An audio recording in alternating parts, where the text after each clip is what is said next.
പെരിയയിൽ കൊല്ലപ്പെട്ട യൂത്ത് കോൺഗ്രസ് പ്രവർത്തകരുടെ അച്ഛനമ്മമാരെ ഒരു സ്വകാര്യ ചാനൽ ചർച്ചയ്ക്ക് കൊണ്ടുവന്നതിനെതിരെ സ്വരാജ് MLA നടത്തിയ പരാമർശത്തിന് മറുപടിയുമായി കൊല്ലപ്പെട്ട കൃപേഷിന്റെ ചാറ്റ്ലാൻഡിന്റെ കുടുംബം രംഗത്ത്.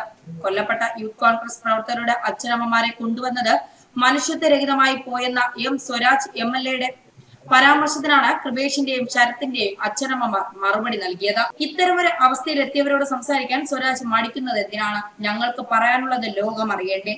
ഇവർ പറയുന്ന അന്വേഷണവും കാര്യങ്ങളും കേട്ട് പോകണമെന്നാണോ ഉദ്ദേശിക്കുന്നതെന്ന് ശരത്തിന്റെ പിതാവ് സത്യനാരായണൻ ചോദിക്കുന്നു. അന്വേഷണവുമായി ആരാണ് ഞങ്ങളുടെ അടുത്തേക്ക് വന്നത്? മിണ്ടാതെ കരഞ്ഞുകൊണ്ട് ഇരിക്കണമെന്നാണോ സ്വരാജ് ഉദ്ദേശിക്കുന്നത്? ഞങ്ങൾക്ക് പറയാനുള്ളതും ലോകം അറിയേണ്ടേ എന്ന് ശരത്തിന്റെ പിതാവ് ചോദിക്കുന്നു. സത്യാവസ്ഥ പുറത്തു വരണ്ടേ എന്നും സത്യനാരായണൻ ചോദിക്കുന്നു. ദുഃഖവും സങ്കടവും ഉണ്ട്, അത് തുറന്നു പറയാൻ തന്നെയാണ് പ്രതികരിക്കുന്നതെന്നും കൃപേഷിന്റെ പിതാവ് കൃഷ്ണൻ പറഞ്ഞു. ഞങ്ങളുടെ ദുഃഖം മാധ്യമങ്ങളിലൂടെ പുറത്തറിയുമ്പോൾ അവർക്ക് ഒരു ബന്ധപ്പാടുണ്ട്, അത് മനസ്സിലാക്കുന്നുവെന്ന് കൃഷ്ണൻ പറഞ്ഞു. മകന്റെയും മകന്റെ സുഹൃത്തിനെയും കൊന്നവരെ പുറത്തു കൊണ്ടുവരണമെന്നാണ് ആഗ്രഹിക്കുന്നത്.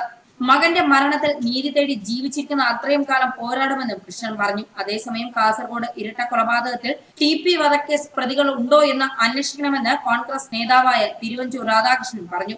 കിർമാണി മനോജ് ഉൾപ്പെടെയുള്ളവർ പരോളിലിറങ്ങി എങ്ങോട്ട് പോയെന്ന് അന്വേഷിക്കണം.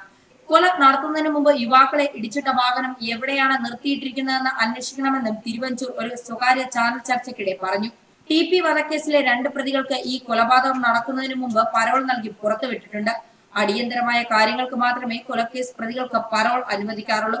കീർമാണി മനോജിനും റഫീഖിനും അത്തരം എന്ത് ഗുരുതരമായ ആവശ്യമാണ് ഉണ്ടായിരുന്നത്? പരോൾ വാങ്ങി ഇരുവരും എങ്ങോട്ടാണ് പോയതെന്നതിന് മുഖ്യമന്ത്രി തന്നെ മറുപടി പറയണമെന്നും അദ്ദേഹം പറഞ്ഞു. കൃപേഷ് ബൈക്കിൽ പോകുമ്പോൾ പിന്നിൽ നിന്ന് വാഹനത്തിൽ വന്ന് ഒറ്റവെട്ടായിരുന്നു. ആ ഒറ്റവെട്ടിന് തല പിളർന്നു.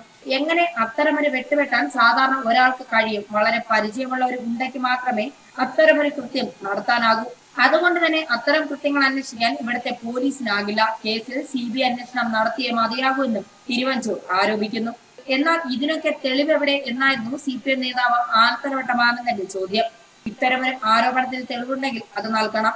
തെളിവ് നൽകിയാൽ അത് അന്വേഷിക്കാൻ കേരളത്തിലെ ആഭ്യന്തര വകുപ്പ് തയ്യാറാണെന്നും ആനത്തലവട്ടം ഒരു സ്വകാര്യ ചാനൽ ചർച്ചയ്ക്കിടെ മറുപടിയായി വ്യക്തമാക്കി. കാസർഗോഡ് ഇരട്ട കൊലപാതകത്തിന് പിന്നിൽ കുടുംബവൈരമാണെന്ന നിലപാട് ആനത്തലവട്ടവും ആവർത്തിച്ചു.